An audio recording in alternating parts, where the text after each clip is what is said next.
ब्रह्म तस्मै श्री गुरुवे नमः। यस्वा प्रसादाद भगवान् प्रसादो यस्वा प्रसादन्ना गतिकुतायोऽपि धनास्तु वरस्तस्य यशस्वी सन्दम् वन्दे गुरुश्री चरणारविन्दम् अजानुलम्बितभुजा कनकावदातो संकीर्तनपितरो कमलाय तस्स विश्वम्भरादिजवरा जुगधार्मपालो वन्दे जगत्प्रियकरो करुणायावतारो नमस्कालसत्ताय जगन्नाथ सुताय च शबृन्दाय सपुत्राय सकलत्राय नमः। नमो महावदन्नाय कृष्णप्रेम प्रदायते कृष्णाय कृष्णचैतन्य नमते गौरतिषे नमः। আগের ব্যালেন্সটা ঠিক ছিল।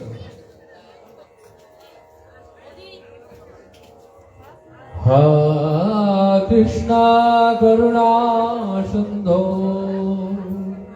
दीनबन्धो जगत्पते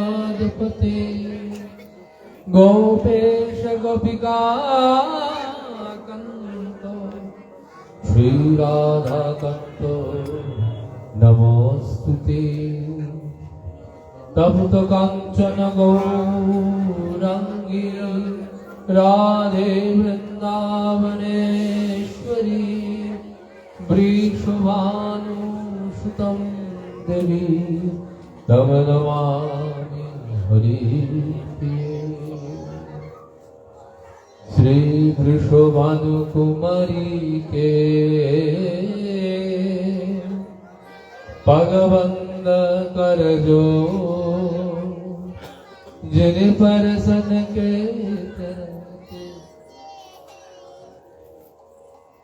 ब्रजवासी नंद किशोर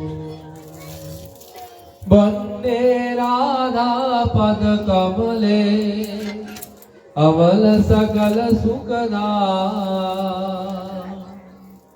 जिन परसन के हित रहते लालायित घनश्याम लालायित घनश्याम नवीन नीरदश्याम नीलन्दिवनलोचना यशोदानन्दन कृष्ण गोपाल रूपिण लीलाचल निवासय नित्य परमात्मने बलभद्र सुभद्राभ्यां जगन्नाथार्ते नमः। महाप्रसाद जननी सर्वसौभाग्यवर्धिनी आदिव्याधिहर नित्यं तुलसी त्वां नमस्तुते। वृन्दाय तुलसी देव्यै प्रियाय केशवसुता कृष्ण भक्ति पद देवे सत्यवत्यै नमो नमो। जय रूप सनातन भट्ट रघुना श्री भट्ट करी আমি চরণ যাইতে অভীষ্ট ভুবন ছয় গোসাই জবে ব্রজ কই নামা জিজ্ঞাসিলে মোরা শ্রী চৈতন্য ছয় গোসাই জবে ব্রজ কই জিজ্ঞাসিলে কহে মোরা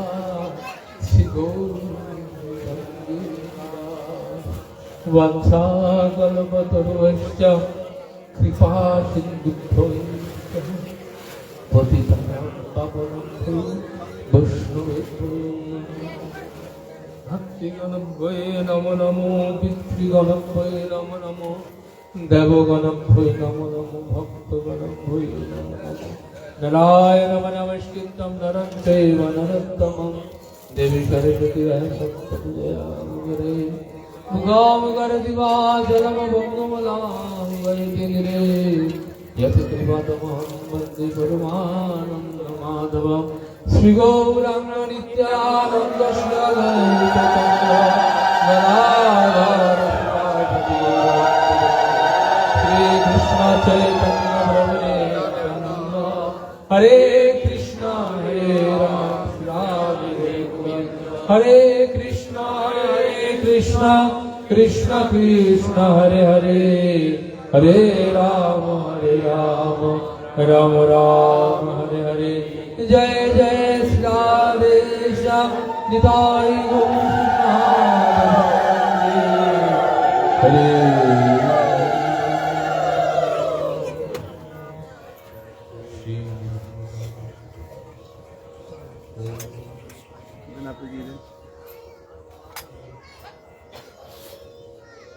जय जय श्री राय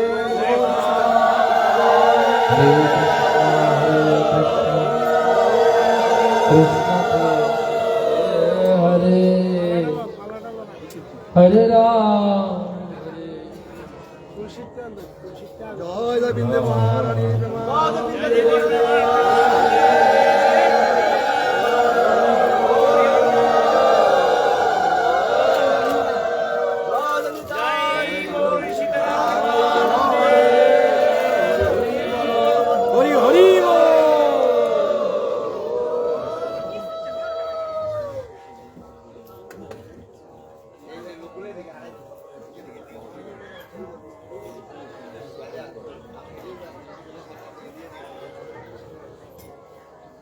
हरे कृष्ण कृष्ण कृष्ण हरे हरे हरे राम राम राम हरे हरे हरे कृष्ण कृष्ण कृष्ण हरे हरे हरे राम राम राम हरे हरे। ओम नमो भगवते वासुदेवाय। ओम नमः भगवते वासुदेवाय। ओम नमः भगवते वासुदेवाय। श्रीमद्भागवतं महापुराणम् अतो भागवता द्वितीयस्कन्ध प्रथमोऽध्याय पाठोऽरम्भ। श्रीशुक उवाच यतो मां साङ्ख्ययोगभं स्वधर्मोपरिनिष्ठया जन्मलाभपरपुं समन्ते नरेण स्मृति।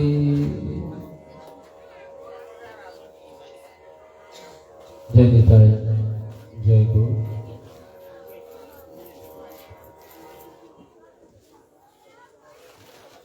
परम करुणामय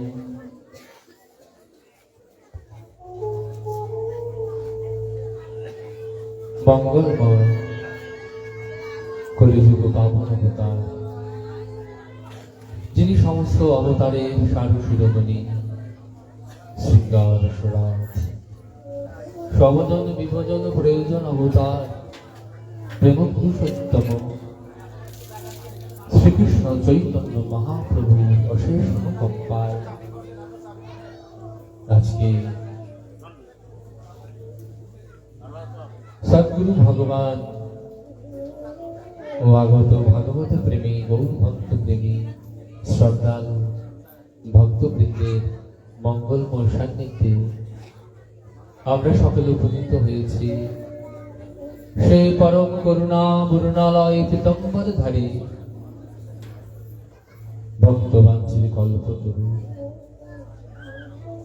নিখিলেশ্বর অনন্ত কোটি ব্রহ্মাণ্ডের নায়ক জগদীশ্বর শ্রীকৃষ্ণচন্দ্র ভগবানের অপার চিন্ময়ী রসবিশিষ্ট কথামৃত শ্রবণ করার মানুষে শুধু ভক্ত ভ্রমণকুল আমাদের এই হরিকথা শ্রবণ করতেই, কেননা এই হরিকথা শ্রবণ করাই যে আমাদের একমাত্র সাধনার ভজন, আর অন্য কোনো উপায় নাই। ভগবানকে জানবো কিভাবে, তার স্বরূপ সম্পর্কে অবগত হবো তবেই না। আজ আমাদের পরম সৌভাগ্য, কেন জানেন? আজকে আমরা সৎসঙ্গের লাভ করতে পারছি, দুর্লভ সুজনম লাভ করে। কেননা সৎসঙ্গ হচ্ছে মানব জীবনের একমাত্র চরম পরম ফল, হচ্ছে ভগবানকে প্রাপ্ত হওয়া, আর কিছু নয়। আর সেই ভগবানকে প্রাপ্ত হতে হলে একমাত্র সহজ সরল পন্থা হচ্ছে এই সাধুসঙ্গ। আমার কথা না, শোনেন, ভগবান শ্রীকৃষ্ণচন্দ্র একাদশ স্কন্ধের মধ্যে প্রিয় সখা উদ্ধবকে সমস্ত সাধনার পরিগমন করে তিনি বলছেন, ন হৃদয়তিমাম সাংখ্য যোগব্যম। আমাকে সাংখ্যের দ্বারা, যোগের দ্বারা, সাধনার দ্বারা, তপস্যার দ্বারা, দান দক্ষিণা হোমের দ্বারা, স্বাহার দ্বারা, স্বধার দ্বারা বশীভূত করা যায় না, যেরকম সৎসঙ্গ অবরুদ্ধতে। আপনি সৎসঙ্গে এসে শুনবেন তা নয়, ঘরে বসে আছেন, আজকে আসার কথা ছিল, অর্জুন দাদা যে নিমন্ত্রণ করেছে ভাগবত পাঠ হবে, আসতে পারেননি কোনো কারণে, প্রতিকূলতার কারণে, শরীরের প্রতিকূল, মনের প্রতিকূল, পরিবারের প্রতিকূল, দেশের প্রতিকূল, অনেক প্রতিকূল, কিন্তু মন ওইখানে বসে বসে বলছেন, আরে যদি আজকে ভাগবত পাঠে যেতে পারতাম। তৎক্ষণাৎ বলছেন হরি অবরুদ্ধতে, চিত্তের মধ্যে এসে ঢুকে গেল। তো সৎসঙ্গ অবরুদ্ধতে, সৎসঙ্গ যেভাবে ভগবানকে আকৃষ্ট করে, বশীভূত করে, অন্য কোন সাধনায় করা হয় না। সেটাই চাই আজকে আমাদের পরম সৌভাগ্য, দুর্লভ মনুষ্য জন্ম লাভ করে আমরা কি হরিকথা শ্রবণ করছি, সাধু সঙ্গ প্রাপ্ত হচ্ছি। জানেন, এই সাধু সঙ্গ না স্বর্গেও নাই। স্বর্গে যাওয়ার জন্য কত কষ্ট,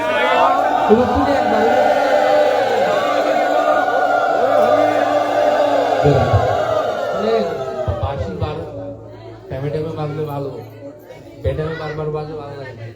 দিনে একবার দেবেন পাঠে, কেমন? হরে কৃষ্ণ। তো সৎসঙ্গ স্বর্গেও নাই, কৈলাসেও নাই, ব্রহ্মলোকেও নাই, যোগী দুর্লভ বৈকুণ্ঠে সৎসঙ্গ পাবে না। কোথায় আছে? মর্ত্যলোকে। দেখুন, বাপ রে বাপ, স্বর্গে যাওয়ার জন্য কত কঠিন, আর সৎসঙ্গ করার জন্য উপযুক্ত স্থানটা বেছে নিলেন মর্ত্যলোক। তাই আমাদের কত সৌভাগ্য, আজকে আমরা সৎসঙ্গ লাভ করছি। তাই সৎসঙ্গকে আমাদের গুরুত্ব দিতে হবে। বলতে পারেন, মশাই গুরুত্ব না দিলে কার এখানে কষ্ট করে হাঁটিয়াতে আসি, কি বলেন?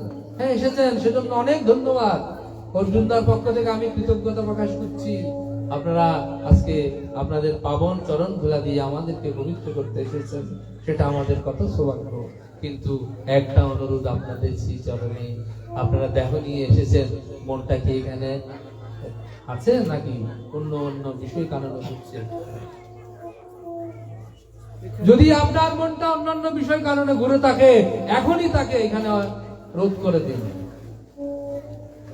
গুরুত্ব দিতে হবে। কিরকম? যখন পরীক্ষার হলে ছাত্রছাত্রীরা ৩-৪ ঘন্টা আনসার করে পরীক্ষা দেয়, প্রস্তাব পায়খানা পর্যন্ত খুশ থাকে না, ঠিক কিনা? নাকি না?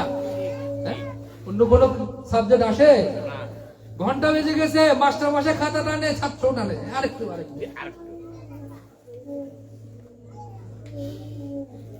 আজকে বস আসছেন ঢাকা থেকে আমাদের শাখায়, খুব গুরুত্বপূর্ণ মিটিং, সেমিনার হবে 2 ঘন্টার, মোবাইল সুইচ অফ। এখন ভাগবতে এসে কজন মোবাইল সুইচ অফ করেছেন?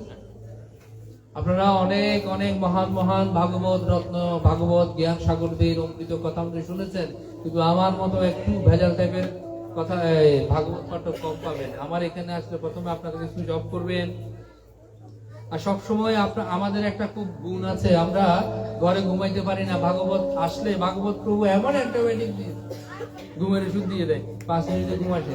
তাই বারবার আমাদের প্রেম সে জোর সে রাধে রাধে বলবো না কেন? আমার তো প্রাণেশ্বরী রাধা রানী, কৃষ্ণকে ভালোবাসি কেন? রাধা রানী ভালোবাসেন তাই। কৃষ্ণের অনন্ত কোটি ব্রহ্মাণ্ডে দাম আছে, বৃন্দাবনে দাম নাই, সেখানে রাধে রাধে শাম ভাগে আই। তাই মনটাকে এখানে লাগাতে হবে। আর যদি এভাবে যদি গুরুত্ব দিয়ে সৎসঙ্গ করতে পারেন, কি হবে? প্রাতঃস্মরণীয় হয়ে যাবে।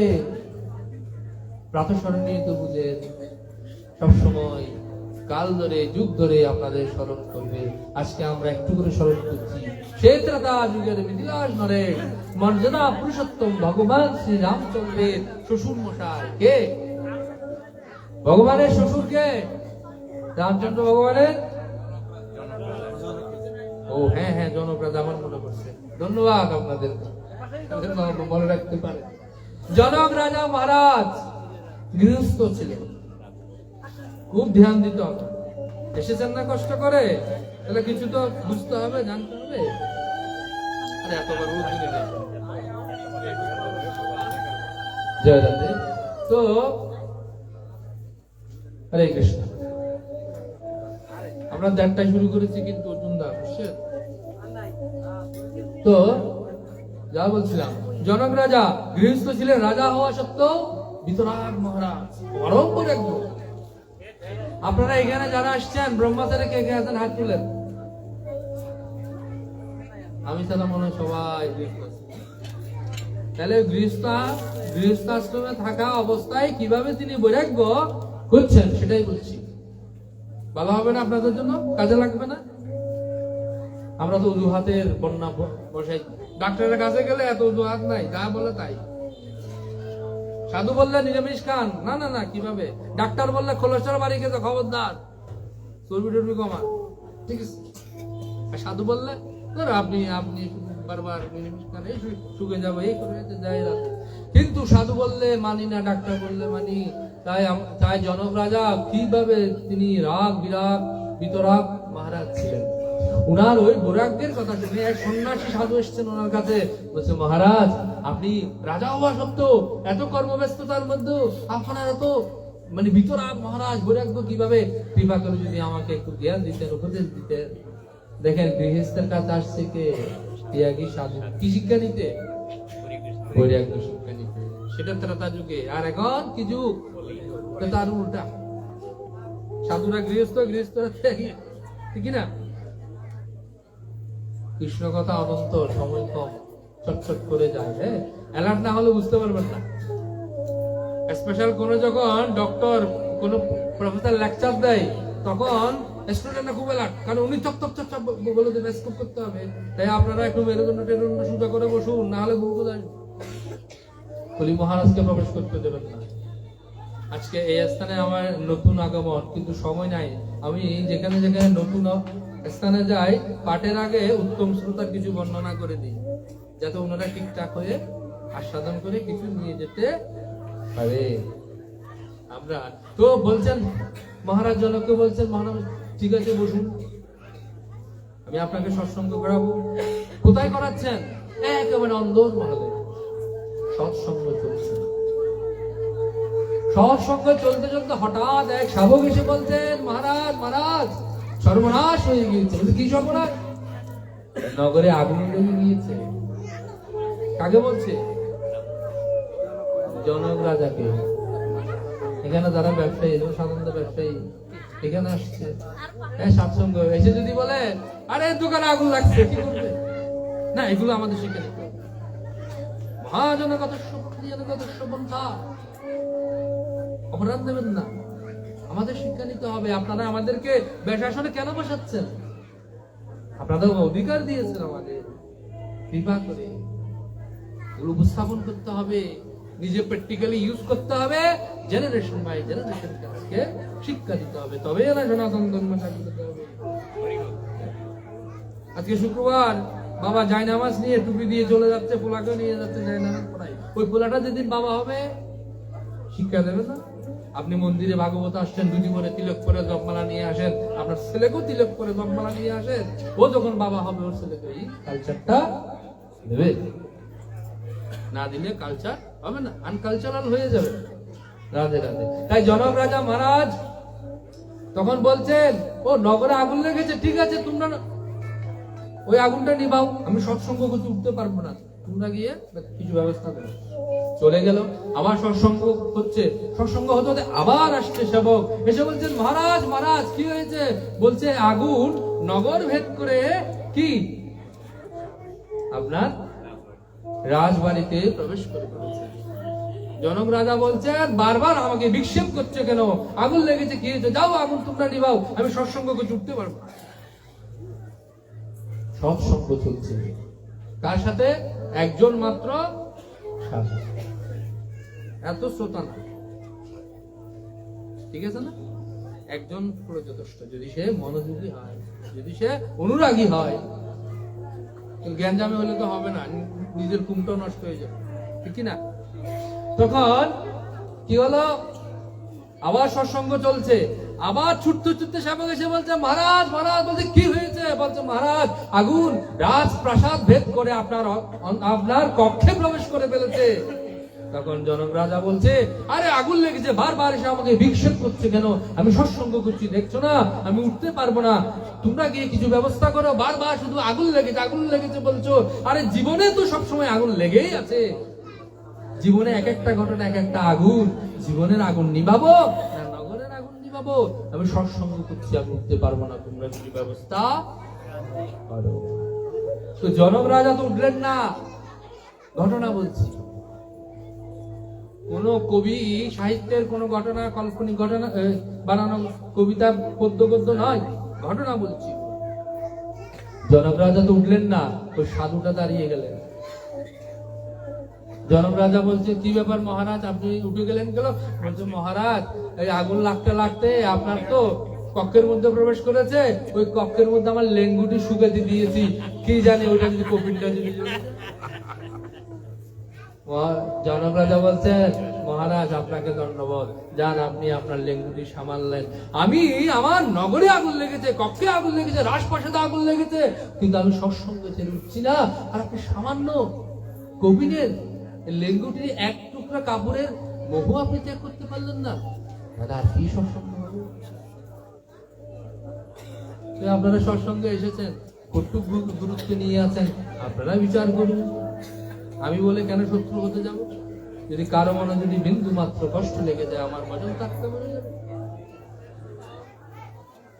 জগতে সবগুলো প্রচেষ্টা দিয়ে হবে, ভজনটা প্রচেষ্টা দিয়ে করা বড় বলি। ভগবান গুরু গোবিন্দ কৃপা করে যখন আপনাকে শক্তি সঞ্চার করবেন, আপনি এনার্জি পাবেন। না হলে শীতের মধ্যে আমরা কম্বল গায়ে দিও কি 7-8টা বাজে উঠতে কষ্ট হয়। আর বৃন্দাবনে দেখুন গিয়ে শ্যাম বাবার এখনো আছেন, 3টা পরিক্রমা লাগাচ্ছে, গিরিরাজকে 3বার পরিক্রমা, 3বার রাধাকুণ্ডের স্নান। কি গ্রীষ্ম, চিন্ময় শক্তি না হলে হবে? আমার চেষ্টা, ভগবানের কৃপা, মিলিত হয়ে গেল, প্রেম ফল পেয়ে যাবেন, ওই রাজ্যে প্রবেশ করবেন। রাধে রাধে। তাই আমরা আজকে ভাগবতের 2য় অধ্যায় 6ম শ্লোক সুখদেব গোস্বামী বলছেন, এতক্ষণ সাংখ্য গব্যম সধর্ম পরনিষ্ঠয়া জন্ম লাভ পরপুং সামন্তে নারায়ণের স্মৃতি। এটা সবার জন্য প্রযোজ্য। দেখুন আমার ভিতরে রস কম, তাই আমি অতি গভীরের রসে প্রবেশ করতে পারি না। তাই আমি যতটুকু মানে বাইরে বাইরে থেকে আস্বাদন করে ওগুলো আপনাদের প্রকাশ করছি, আশা করি অনেকে ভালো হবে। সেখানে সবাই গৃহস্থ আশ্রমে আছেন, ওদের কথা বলছে জ্ঞান ভক্তি অথবা নিজ নিজ সধর্ম পালন করে মানব জীবনকে এমন ভাবে অতিবাহিত করতে হবে যেন মৃত্যুকালে ভগবানের স্মরণটা ঠিক ঠিক আসে। দেখেন সুখদেব গোস্বামী বলছেন, যেন কোনো ব্যক্তির কথা নয়। তাই এই শ্লোকের মধ্যে আমরা দেখতে পাই দুটো জিনিসকে প্রাধান্য দিয়েছে, একটা হচ্ছে মৃত্যু আর একটা হচ্ছে মানব শরীর। দুটোটা নিয়ে কিন্তু আমরা বসে আছি, ঠিক কিনা? প্রথমত মানব শরীর, এরপর কি মৃত্যু। একটু মৃত্যু নিয়ে আলোচনা করি, এরপর মানব দেহ নিয়ে আমরা বিশাল একটা প্রেম সাবজেক্ট নিয়ে যাব। জগতের মধ্যে যদি কোনো চিরন্তন সত্য থাকে সেটা হচ্ছে একমাত্র মৃত্যু, আর কোনো সত্য নাই। সূর্য পূর্ব দিকে উঠে পশ্চিম দিকে অস্ত যায়। জড়জাগতিক বিদ্যা আমাদের শিখাচ্ছে সেটা কি চিরন্তন সত্য। আসলে কি সেটা চিরন্তন সত্য? সেটা সত্য, পরম সত্য নয়। কেন? সূর্যের কোন উদয় অস্ত নাই। সত্য কিন্তু পরম সত্য নয়। কিন্তু জীবনে একটা পরম সত্য বিদ্যমান, সেটা কি? মৃত্যু। জন্মগ্রহণ করলে মৃত্যু অবধারিত। জানেন, বিধাতা এমন ভাবে মৃত্যুটা আমাদের জন্য বাজেট করে রেখেছে, এভাবে এমন ভাবে ঠিকঠাক করে রেখেছেন কখন, কোন স্থানে, কার মাধ্যমে মৃত্যু হবে, ওগুলো ফিক্স করা আছে। যদি স্থান ঠিক আছে, ডেট ঠিক আছে, কিন্তু মাধ্যম নাই, তবু মৃত্যু হবে। বাপরে, ভূমিকম্পে চাপা পড়ে 11 দিন পর ওই বাচ্চাটা বেঁচে গেল, আর পাশে থেকে একটা রিটের টুকরা বলে মরে গেল। অদ্ভুত না? যতক্ষণ ওই সিস্টেম গুলো না হচ্ছে ততক্ষণ মৃত্যু হবে না। একটা ঘটনা বলি। একদিন বৈকুণ্ঠের মধ্যে সমস্ত দেবতারা ভগবানকে একটা দিনে কি করতে যাচ্ছেন? প্রণাম করতে যাচ্ছেন। বলেছে আমার উপর হায় হায়, কি হবে কি হবে, এই টেনশনে তার ঘাম ঝরতে লাগলো। হঠাৎ করে সেখানে আসলো কে? তীব্র গতিতে ল্যান্ডিং করলো কে? ভগবানের বাহন গরুর মহারাজ। গরুর মহারাজ এসে দেখলেন বৈকুণ্ঠের এখানে ল্যান্ডিং করার সাথে সাথে দৃষ্টি গেল কবুতরের দিকে। কবুতরটা কান্না করছে আর ঘামাচ্ছে, আমার কি হবে, আমার কি হবে। তিনি তো পক্ষীরাজ, পাখিদের রাজ আগিয়ে বলছেন, কি ব্যাপার, কি হলো তোমার? বলছে দাদা বলবেন না, সবাই বৈকুণ্ঠনাথকে প্রণাম করতে যাচ্ছেন, কাল দেবতা গেল, কাল দেবতা কাউকে খুঁজে পেল না, আমার দিকে তাকিয়ে প্রণাম করতে গেল, আমার কি হবে, আমার কি হবে। তখন গরু বলছে দাদা তুমি টেনশন করো না, আমি তোমার একটা ব্যবস্থা করছি। আমার পিঠে উঠলো, তীব্র গতিতে গরুর ছুটতে লাগলো, ছুটে ছুটতে ছুটতে 7 সাগর 13 নদী পার হয়ে এক পাহাড়ের গুহায় তাকে রেখে আবার চলে আসলো। চলে এসে কতক্ষণ সময় লাগলো? ওই কাল দেবতা প্রণাম করে বের হওয়ার যতক্ষণ টাইম ছিল ওই টাইমে আবার গরু ল্যান্ডিং করলো। আর যে মাত্র গরুজি বৈকুণ্ঠের দৌড় করে পৌঁছালো, সেই মাত্র কাল দেবতা বের হলো। গুরুজি বলছেন দাদা ধন্যবাদ, একটু দাঁড়ান। বলছে কি? বলছে মহারাজ আপনি তো ভগবানকে প্রণাম করতে গিয়েছেন, তো প্রণাম করে যাওয়ার সময় ওই কবুতরটাকে দিয়ে হাসলেন কেন? ও আচ্ছা, হাসছিলাম। হ্যাঁ না, আমি তো যাচ্ছিলাম, কবুতরটাকে দেখলাম, আজকে ওর মৃত্যুর তারিখ, ওর মৃত্যু হবে। কিন্তু কি জানেন তো, ওর মৃত্যুর তারিখ ঠিক আছে, কিন্তু স্থান এখানে না। আর ওর মৃত্যু এমনি হবে না, অস্বাভাবিক। পক্ষীরাজ বলছেন আমি তো রেখে আসছি, কোথায়, আমাকে নিয়ে যেতে পারবো? বলছে হ্যাঁ। তখন গরুর পৃষ্ঠে আহরণ করলো, সঙ্গে করে চলে গেল। গরু নিয়ে গেল কোথায়? ওই 7 সমুদ্র 13 নদী পার হয়ে ওই পাহাড়ের গুহায়। যেই মাত্র ল্যান্ডিং করলো, কাল দেবতা দাঁড়ালো, কালের দৃষ্টি গেল। একটা বিড়াল এসে স্থান নির্দিষ্ট, পাত্র নির্দিষ্ট, কালের দৃষ্টি গেল, বিড়াল এসে কবুতরটাকে নিতাই গৌর। তাই মৃত্যু আপনার অবধারিত, কিন্তু যতক্ষণ পর্যন্ত না আপনার স্থান, দেখুন কেমন অবতারিত, কেমন ফিক্স করা। হ্যাঁ, কিন্তু জানেন এই মৃত্যুর মধ্যে দিয়ে অনেক কিছু আপনি চেঞ্জ করতে পারেন। এই মৃত্যুটা দিয়ে আপনি মৃত্যুর পর অনন্তকাল নরকে গিয়ে নরক যন্ত্রণা ভোগ করতে পারবেন, আর একই মৃত্যু দিয়ে আপনি অনন্তকাল দিব্য বিমানে চলে হাওয়া বাতাস খেতে খেতে বৈকুণ্ঠে চলে যেতে পারবেন। ভগবত নাম একই মৃত্যু। সন্ত কবির জি বলছেন, আয়েঙ্গে তো যায়েঙ্গে রাজা অন্ত ফকির, যে এসেছে সে যাবে, রাজা হোক ফকির হোক।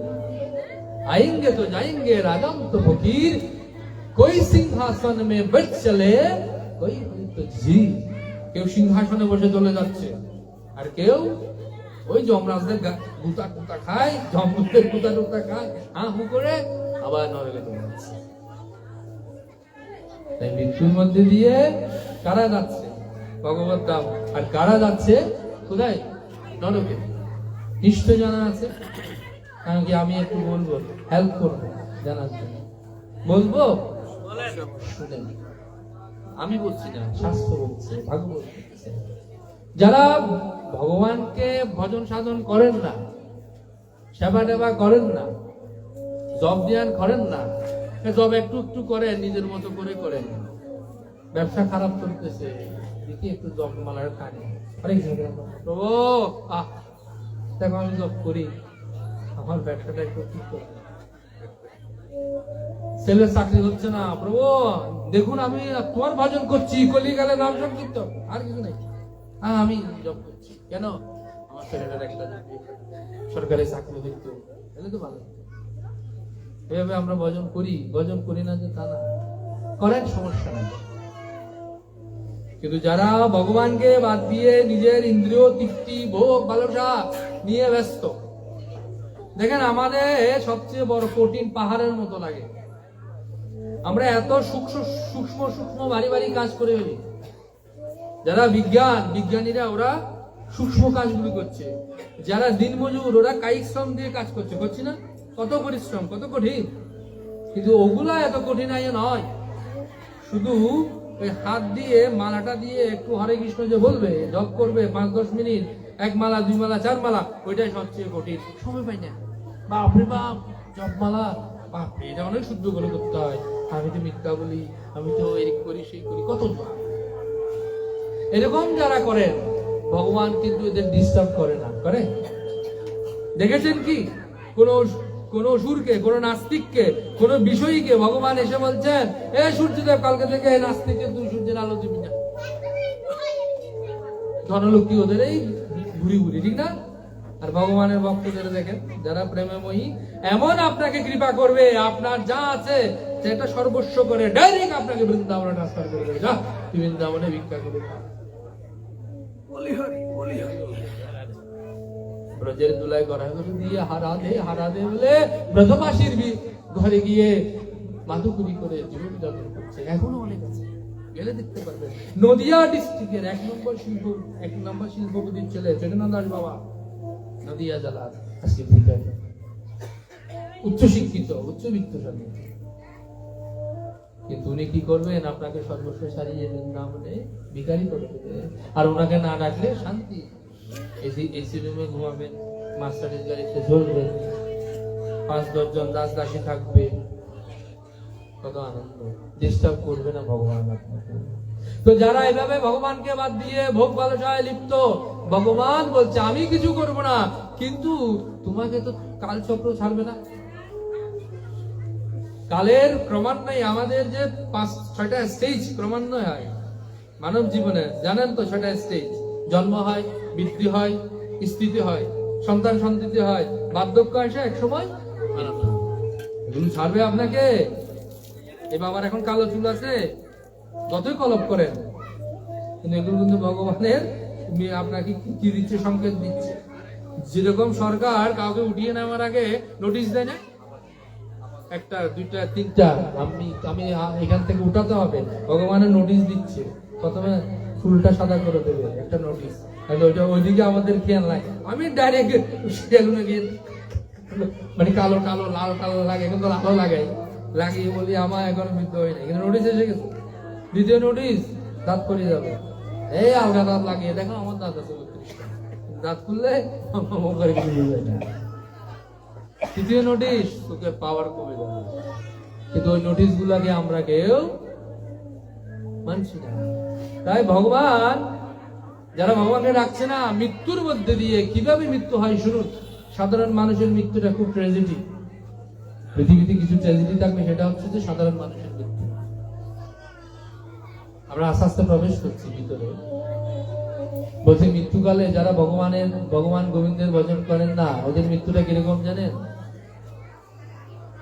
বলছে 40,000 কাঁকড়া বিছা আছে না, এইরকম 40,000 কাঁকড়া বিছা কামড় দিলে যে পেইনটা হয়, একটা পিঁপড়া কামড় দিলে কি ব্যথা, একটা ভ্রমর কামড় দিলে কি ব্যথা, আর 40,000 কাঁকড়া বিচার একসাথে কামড়, ওই ব্যথাটা হয় যারা ভগবানকে বাদ দিয়ে মানব জীবন পেয়ে নিজেকে নিয়ে এবং বিলেসে থাকে। মৃত্যুকালে ওই পেনটা হয়।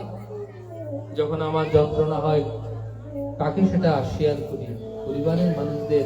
আশেপাশে পরিবারের মানুষগুলো আমাকে ঘিরে ধরে, তখন আমি বলার চেষ্টা করি আমি খুব কষ্ট পাচ্ছি গো, খুব কষ্ট পাচ্ছি, কিন্তু বলতে পারি না। কেন জানেন? সে আমার গলাকে অবরুদ্ধ করতে নেই।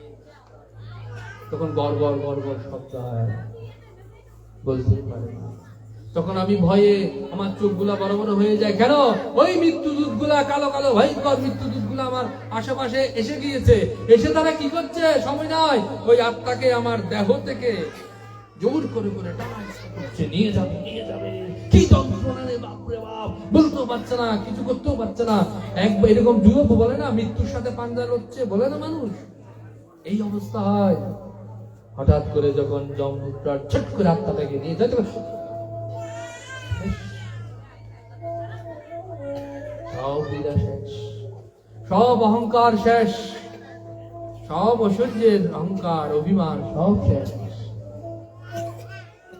এটা হচ্ছে সাধারণ মানুষের মৃত্যু। তো ভগবত ভক্তের মৃত্যুর মাধ্যমে কিভাবে প্রাপ্ত? না, ওদের তো মৃত্যু নাই। কি বলছেন মহারাজ? ভক্তদের মৃত্যু হয় না? দেখি আমাকে একটা দেখাতে পারবেন যে কোন ভক্তের কোনোদিন মৃত্যু হয় নাই? তাহলে আমি কৃষ্ণ ভজন করবো।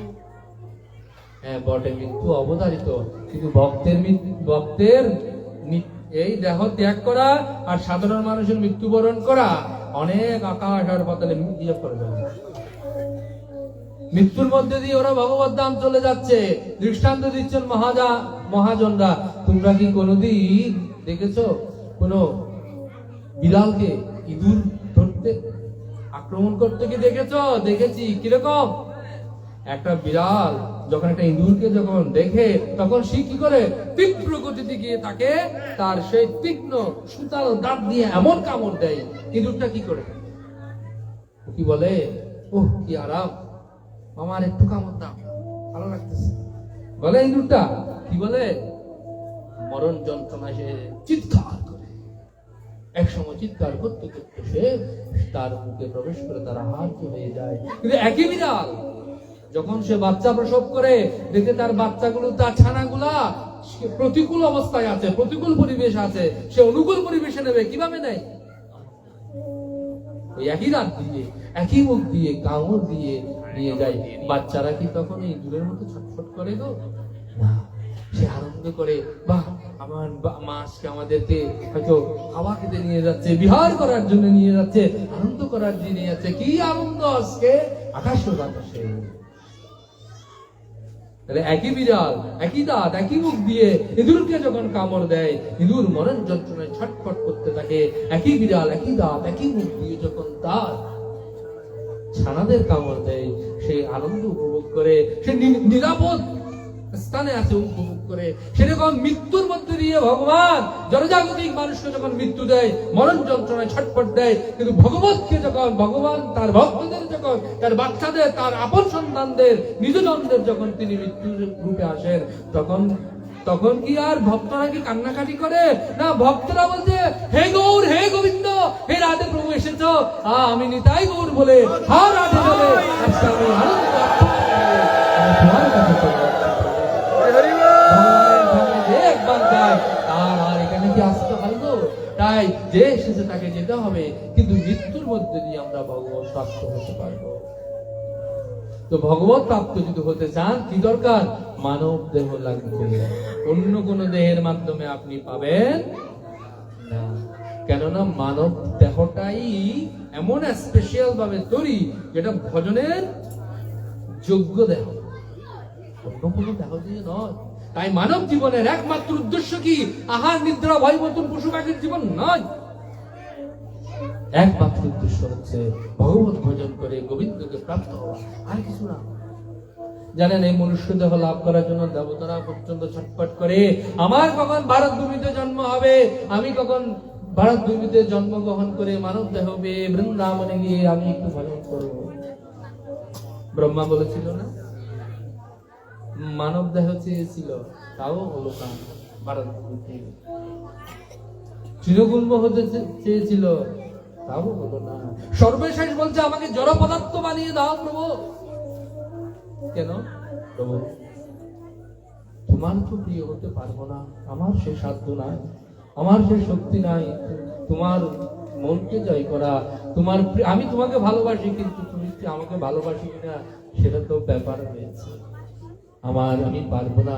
কিন্তু তুমি যাদের ভালোবাসো সেই ব্রজবাসী, সেই ব্রজ গোপীদের আমি যদি জড় পদার্থ হয়ে তাদের দোরগোড়ায় প্রভু বসে থাকবো, সকালবেলা যখন সেই তোমার সেই প্রেমিক ভক্তরা ব্রজবাসীরা যখন দ্বার উন্মুক্ত করবে, আমি সকালে সেই সুন্দর ভক্তদের দর্শন করব, আর তাদের অঙ্গের প্রবাহিত বাতাস আমার অঙ্গে এসে আমি সুস্থ হতে পারবো। তখন তুমি আমাকে বাসবে ভালো, এখন তো আমার চেষ্টায় বাঁচতে পারছো না প্রভু। ভগবান বললেন তাও তো যোগ্যতা না। দেখুন, দেবতার দেহের কোনো কিছু নাই, মূল্য নাই, মানব দেহ এত মূল্য। তো মানব দেহটা একটা নৌকারই, সমুদ্র পার হওয়ার জন্য নৌকা চাই নাকি না, ঠিক কিনা? সেরকম এই ভব সমুদ্র, এই সংসার সমুদ্র যেটা অনন্ত অসীম, যার কোনো কুল কিনারা নাই, সেটা পার হওয়ার জন্য একমাত্র মানব রূপী নৌকাটাই অবলম্বন, আর কিছু না। এই মানব রূপী নৌকার উপর অবলম্বন করে আপনার থেকে সংসার সমুদ্র পার হতে হবে। আপনি যদি সেই পরম প্রেম ধামে যেতে চান, আপনি যদি সেই পরমেশ্বরের সচিদানন্দ ঘনের সেই আনন্দ, সেই চিন্ময় সেবা লাভ করতে চান, সেই চিন্ময় আনন্দ পেতে চান, সেই অমৃতের কাছে যেতে চান, এই মানব দেহ বিন্দু অন্য কোনো ভাবে আপনি যেতে পারবেন না, এত দুর্লভ। তাই তো মহাজন বলছেন, এমন মানব, এমন দুর্লভ মানব দেহ, পাইয়া ভাবনা কর কি কেহ, এবে না বুঝিলে যশোদা সুত পরিবে চরমলা যে। ভাবনা চিন্তা করে দুর্লভ দেহ দেওয়া হয়েছে আপনাকে, না হলে আর পাবেন না। মানব দেহ পাওয়ার পর যদি গোবিন্দের কাছে যদি যান, সরাসরি আপনাকে কোনো কথা শুনবে না, আবার পাঠিয়ে দিয়ে যাও, অনন্তকাল নরক যন্ত্রণা ভোগ করে আবার সেই বিষ্ঠার কীট হন, পোকামাকড় হন, কুকুর হন, সবাই লাথি মারবে, কাক হবেন সবাই পাথর মারবে, শুকুর হবেন বিষ্ঠা খাবেন, বিষ্ঠার কীট হবে, বিষ্ঠার সাথে অভিযুক্ত হবে। এই দুর্লভ মানব দেহ, এটার আবার দুটো পায়া রয়েছে, একটা ভোগ আর একটা যোগ। কয়টা পায়া? দুটো পায়া, একটা কি ভোগ আর একটা যোগ। এই আপনি যদি শরীর দিয়ে ভোগ করতে থাকেন, তো আপনি কি করবেন? ইন্দ্রিয়ের দাস হলে ইন্দ্রিয় আপনাকে মায়ার দাস বানিয়ে বারবার আছাড় মারবে, আবার 84 লাখ জমি ভ্রমণ করাবে। আর যদি আপনি এই দেহকে যোগে লাগিয়ে দেন, বুঝছেন, যোগের মধ্যে ভক্তি যোগ শ্রেষ্ঠ বলছে না ভগবান গীতাতে 12 অধ্যায়, ভক্তি যোগ শ্রেষ্ঠ।